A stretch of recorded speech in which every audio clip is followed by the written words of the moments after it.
aula de hoje, iniciaremos o assunto orientação a objetos, que é um paradigma de programação muito utilizado. O Java é uma linguagem multiparadigma, significa que ela suporta mais de um paradigma, inclusive o paradigma de programação orientada a objeto. Veja bem, vamos iniciar conhecendo um pouco do que é programação orientada a objeto. Programação orientada a objeto é um paradigma que contém 4 pilares que são essenciais para que ele exista. O primeiro é a abstração.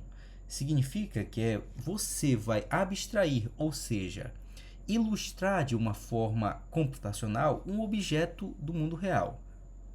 Certo? Então você vai modelar este objeto utilizando uma linguagem de programação. A modelagem geralmente envolve o nome do objeto, os atributos, que são as características, e as ações deste objeto, que dentro da linguagem de programação são chamados de métodos. O segundo pilar é o encapsulamento, que é a proteção de dados internos deste objeto com a finalidade de controlar o acesso deles por outras classes e por outros elementos, como métodos, certo? O terceiro pilar é herança. Ele permite que as classes elas herdem atributos e métodos umas das outras. E isso facilita a reutilização do código e a organização do seu projeto. E por último, o quarto pilar é o polimorfismo, que significa você dar comportamentos diferentes dependendo do objeto. E este comportamento ele pode ser com sobrescrita e sobrecarga de método, certo? Existem métodos que eles possuem o mesmo nome, mas parâmetros diferentes ou números de parâmetros diferentes. E existem os métodos sobrescritos, que é nada mais nada menos você dar um corpo diferente para um método padrão ou um método inexistente. Para isso, vamos começar criando um novo projeto em Java, podendo ser criado aqui, aqui, ou no menu Arquivo, New Project. Vamos criar aqui. Java with Maven, Java Application, Next. Vamos chamar aqui de Clínica Veterinária, certo? Vou remover aqui esse beta, ou melhor, deixa eu deixar beta, vai ser a nossa versão de teste. Lembrando que aqui é o nosso Group ID, né, o ID do nosso grupo. Eu coloquei aqui co.patrick. Percebam que aqui, ó, co.patrick vem acompanhado do nome do nosso projeto, porém em letras minúsculas. Este nome aqui, que é o nome do projeto, ele também será o nome da nossa classe principal. Então vamos atentar aqui e agora. Pronto, criado o nosso projeto, vou apagar esses comentários aqui. Nós temos aqui a nossa classe principal,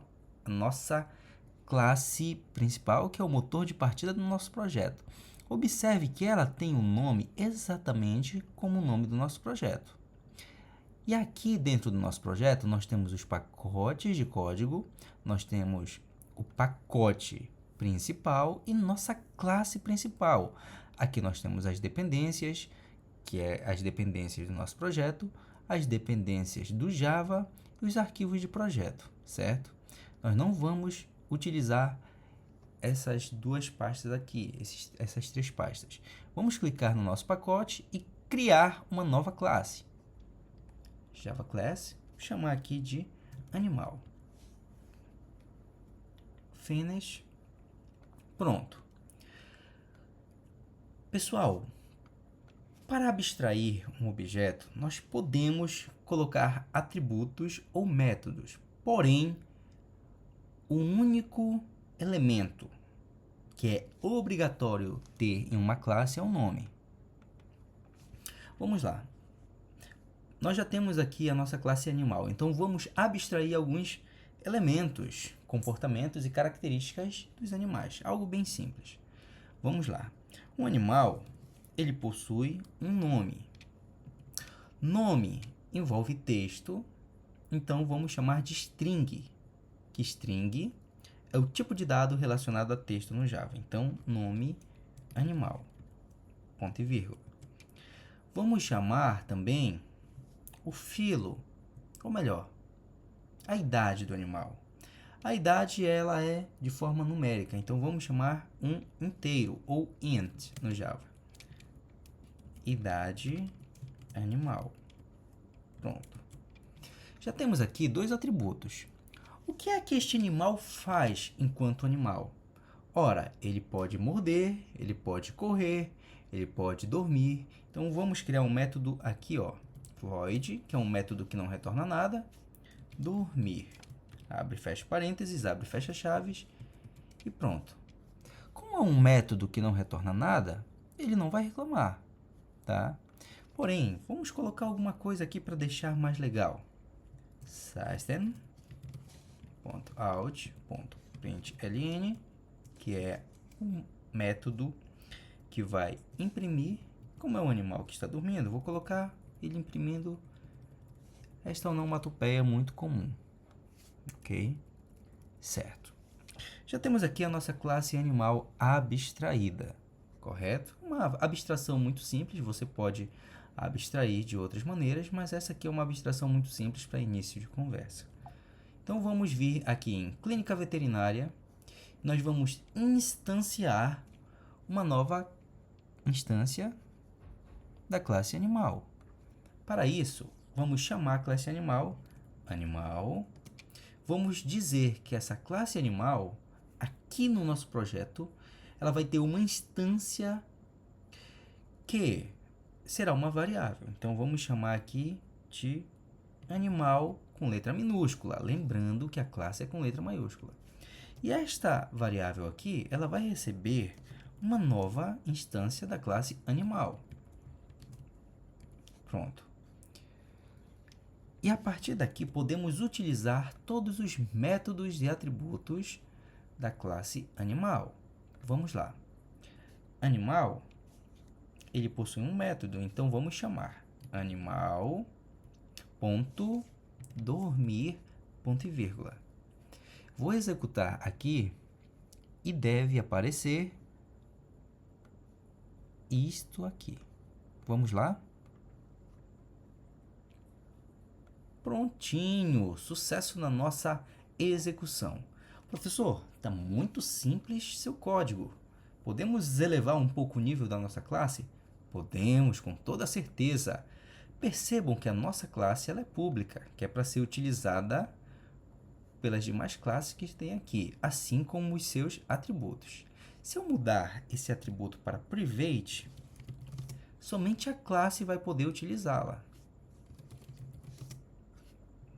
Então, a partir daqui, eu estou evitando que outras classes leiam estes atributos, essas características. Tanto que se eu chamar aqui animal, ponto, só vai me aparecer o método dormir, não vai me aparecer os atributos como apareceu ainda agora. Então, vamos lá.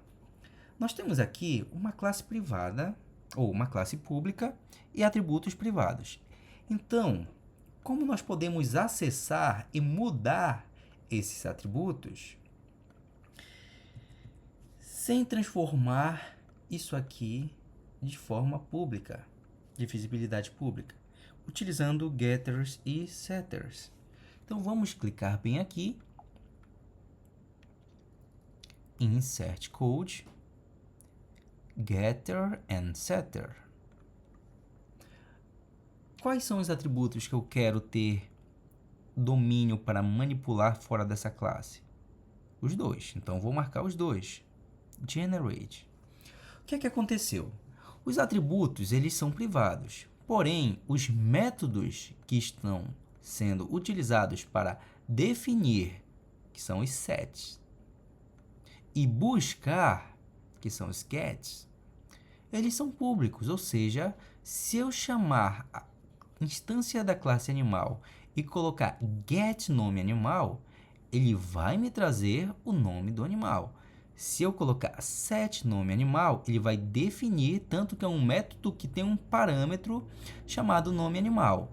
Este parâmetro aqui, ó, ele é utilizado para receber o valor do nome do animal. Chegou aqui dentro, ele já transmite esse valor para o atributo da classe. Tanto que, ó, realçou aqui o atributo da classe.